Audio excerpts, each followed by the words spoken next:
Good morning, it's day 7 on our trip, 8 days on the Western Front. Little bit overcast today, it's been raining all night, but the good thing is temperature is now 7 degrees, so it's a lot warmer. Final full day here in Ypres, our final full day, full stop. Rejigged a few things today and we're heading to Mons, so it's about an hour's drive away to pay our respects to the first soldier killed in the Great War and to the final soldier that was killed in the Great War. So we're heading out to Mons and we will see you when we get there.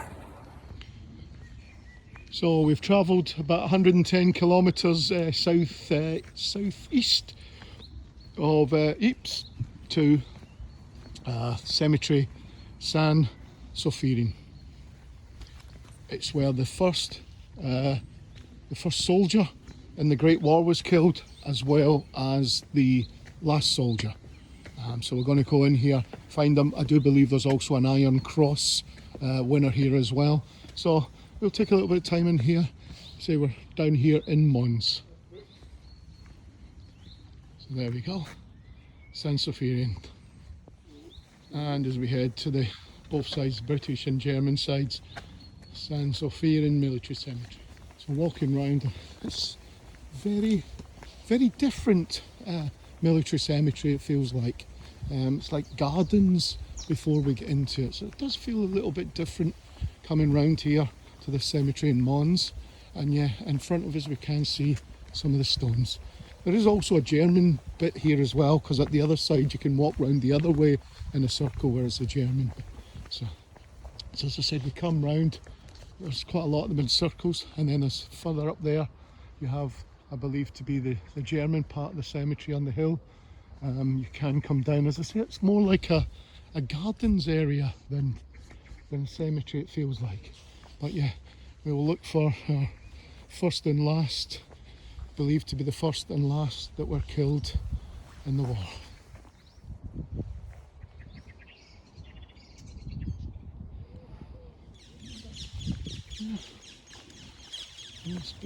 I think there may be another bit up the top as well, Dennis, because there's some stones up the top. So we have, sorry, I'm talking to Dennis as we're walking round, but there is some stones up the top as well. So this is actually the German side of the cemetery. And these Iron Cross winners. So these look as if they're German Iron Cross winners. And being remembered as well as we go round. So we've came up to another sort of level where there's a slightly larger bit, and we've come across John Parr, the first, or believed to be the first soldier to die in the Great War. As you see, the Middlesex Regiment, the 21st of August, so 10 days after the war was declared, he was killed. Believed to be the first, and quite takes you, as you see, I'm going slow, as you come across probably 12-15 foot to this gentleman here, George Edwin Ellison, who actually was killed, as you see, by the date, the 11th of November 1918, age 40. To be believed to be the last soldier to be killed before Armistice and the end of the war. Quite poignant that they're actually 4 years apart from the war, but only now buried 15 feet apart. Heading up here, we'll go and see we've also got the last Commonwealth soldier buried here that was killed. He was a Canadian, and also we're looking for a VC as well. Again, it's one of these cemeteries that won't be accessible really for disabled in that. There's a lot of stair climbing, and there's a lot of and I think I've found what was the Iron Cross winner, which is standing there just in front of us. We are heading up there to this. A lot of soldiers of the Great War, and It's not. Here repose 53 English soldiers of the Royal Fusiliers and the Royal Irish Regiment. So that is actually just a commemorative to those 53 English of the Royal Fusiliers and of the Royal Irish Regiment. Right, so we're going back down. As I said, there's little bits that it's just up and down. I think we might have, there's some more. It's a little bit, as I said, gardens. Now that was the original bit where we were, that we first came into. There's now another little section round here. As I said, it's very stairs. I think I'll just keep this. This is all German winners, or German soldiers that are buried here. As you see, the stones slightly smaller, and when you go to the Somme, that they've got a more same size and more sort of roof type. These are rounded stones and slightly smaller as well. As we come up the stairs, there's a large monument there which we will get to as well, and we come back round into this where we have some more British and German soldiers all buried together, and I believe we found where we're looking for. So if you see, that may well be the Iron Cross winner, as it has the cross on the side. I could be wrong. And there, just behind it, is the Maurice Deuce, believed to be the first recipient, as I can't even say that at the moment, of the VC in the Great War. So he was the first one to receive a VC in the war. And here we go as well. We found George Lawrence Price of the Canadian Infantry, believed to be the last Commonwealth soldier to die in the Great War, again on the 11th of November 1918. Also looking here, we believe this gentleman here to be the first Iron Cross winner of the war as well. Saying that, just looking through our records, it said Nijmegen, and that's the closest we can find to a Nijmegen. So that looks, possibly he is the gentleman. I said there's stones, German, British. I said that's where the VC winner is. And as we come round, there's some more. The first and last, just over there, just in the distance there, there's the British stones were the first and last soldiers to be killed in the war. And then all the way around this German part. I'm going to take a walk up. There seems to be a monument, a pillar. I'd probably say that is a German, because the cross is on the other side. And if you can see here, if I can pan out enough, you've got the German column memorial, and then just at the other side there is the Commonwealth cross. So the cross there and the pillar there. So as we're going up the stairs, this is the German memorial to say, if I can read, I can't really read it, but it was erected, looks like August 1914 at Mons. I say German and English soldiers. I think that says fallen, probably fallen English and German soldiers, a memorial to them. So yeah, very, very poignant cemetery. Said little bits, and you can see just how close they've made it across, and then you go round. More overview of the cemeteries. So I think if we go around here, you can see some more stones up over there, and if we go up over the top of the bush, some more there, German part which we've been to, and then further down the British part as well. So well worth the hour or so's drive, and I would say this is, I think, one you would need to visit as well. If I were being honest with you, I'm glad we put this into a route plan for this. It's been an hour and sort of 20 minutes, but yeah, it's well worth the whole visit to come here. very peaceful as well. So yeah, one that you must, if you've got time, add this to your list to visit. It's just as you come off the different levels, you find different things. I mean, now we've walked in this was the gate we came in, but I didn't notice on the ground there. And obviously it's upside down at the moment because I'm coming down the stairs, and you actually only kind of notice it because you're trying to take in, as I said, that was the German side as you go up onto that. And then you come round, and just as soon as you walk in the door, or the gate rather, you have this. Least we forget.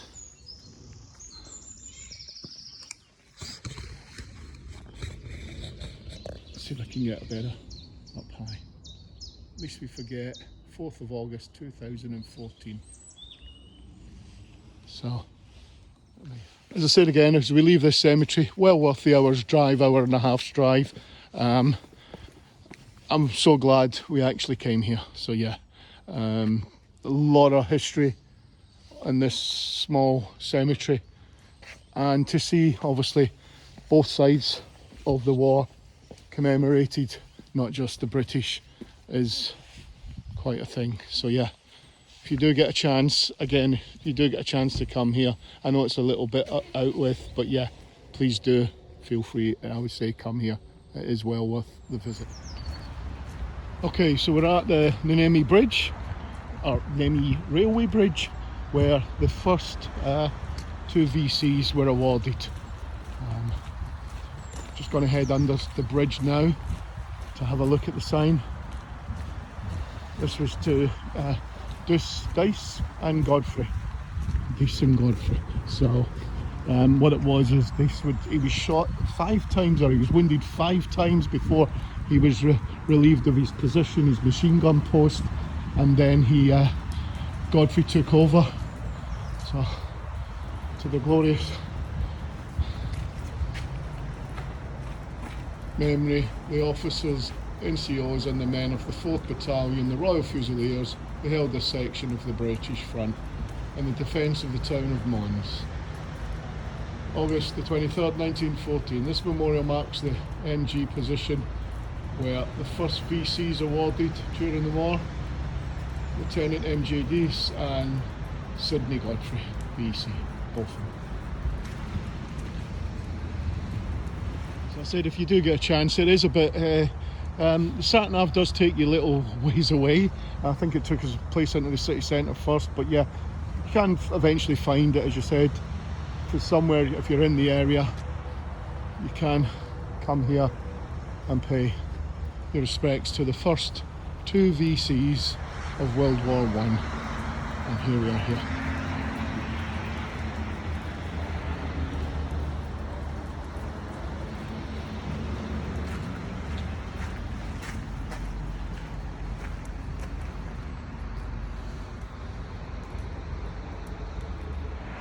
So we're now back in Ypres area after our trip to Mons. We'll say, if you are planning to do Mons, we found it a little bit easier when on the way back that if we maybe went to the bridge first and then onto the cemetery, it may be a little bit easier. It's more motorway, so just a little tip there, possibly better to do the bridge first, then onto the cemetery.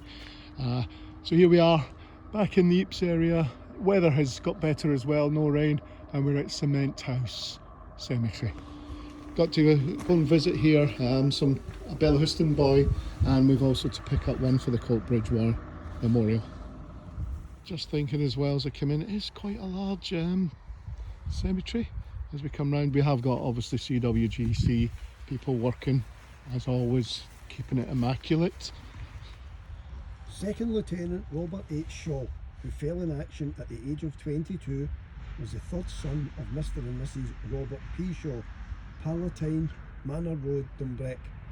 He was a member of the University OTC before being gazetted on the 27th of December 1914 to the Fighting Fifth.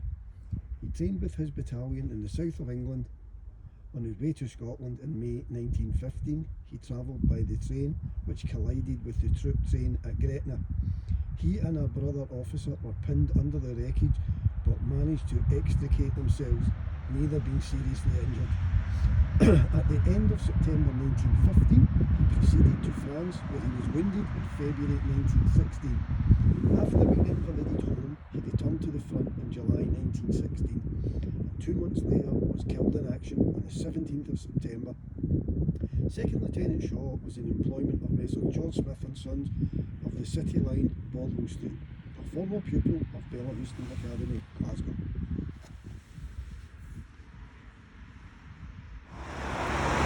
So here we are outside the road, Essex Farm Cemetery. As much as there's a VC winner in this cemetery, but also it's more for John McCrae, his station, his advanced dressing station's down here, and there's a memorial to him. If you know John McCrae, a man who wrote In Flanders Fields. Okay, so here in the Essex Farm we have Thomas Barrett, VC winner for the South Staffordshires, 22-year-old. Don't have the information on him at the moment of what he actually won his VC for and when he won it, but there we go, Thomas Barrett, VC winner. Also here in Essex Farm, quite poignant, is a VJ Strudwick from the Rifle Brigade. I believe he's Canadian, and if you actually look at that gravestone, you can see died on 14th of January, aged 15. Hence why a lot of teddy's been put there. Obviously, he was only a boy, he wasn't even a man, and he came and fought for his country and died at the age of 15. As we move out of Essex Farm Cemetery, we're going to the memorial of John McCrae. So also,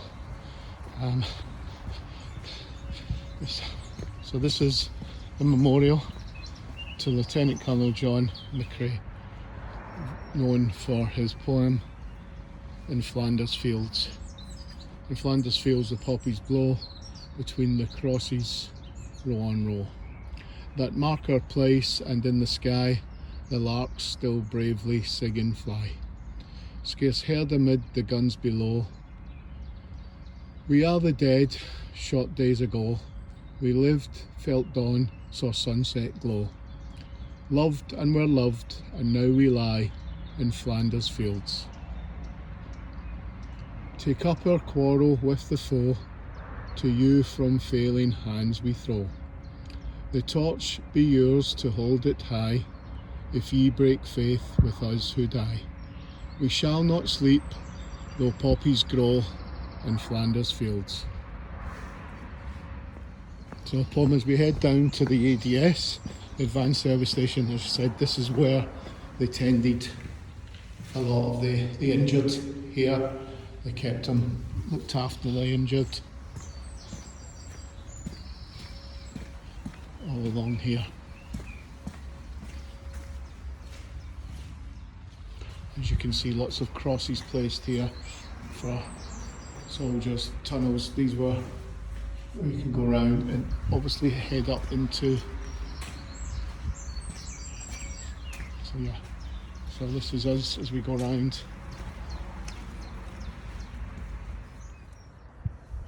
So now arrived at Duhallow ADS, Advanced Dressing Station. Coming into here, we're looking for some Coatbridge boys who got to pick up some photographs for our friend back home in the UK. Of some boys that he needs pictures of their graves to put on the Coatbridge Great War Memorial website. So we'll be in here, we'll look for them, and then we'll be heading, quite a large one as well, this cemetery, so pick that up, and then we'll be heading back into Ypres. So we're back here in the Ypres Reservoir Cemetery. Again, we're here to pay our final respects to Dennis's great grandfather. We did have a little plaque for him that we were going to use, but sadly the other day we came there, we didn't have it with us. So we've come back with the plaque that we're going to lay, very similar to the ones we laid at Bellahouston boys. So we'll come back to do a final bit for that. Lance Corporal Johnston S. Love, son to Mr. and Mrs. Love, 15 Rodney Street, off Postle Road, Glasgow. Prior to war breaking out, he was employed at Messrs Babcock's and Wilcox in Renfrew. He enlisted in the City of Glasgow Regiment, the 11th HLI, in August 1914 and was part of Kitchener's 1st New Army. After initial training close to home, he moved to Borden and then on to Bramshot for final training in March 1915. He proceeded to France, landing in Boulogne on the 12th of May 1915 and was attached to the South African Brigade.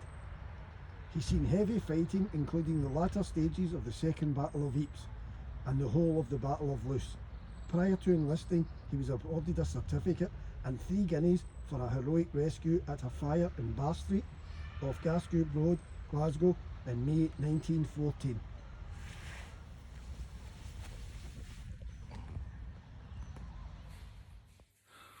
Well, good evening from the end of day 7. Was not many cemeteries today visited. It was quite wet, but not just because of that, because we had about a 2.5 hour, 3 hour round trip all the way to Mons, which must admit was pretty amazing. So we then picked up a few cemeteries on the way back in, and that was that. So please enjoy. As I said, still struggling to get them uploaded, but hopefully this one in the next day or two I'll when I'm back home at the weekend, I'll get them all uploaded, including day 7. So that was our final full day here on the Western Front. Got a couple of cemeteries tomorrow, day 8, before we head to the Eurotunnel and back to Old Blighty.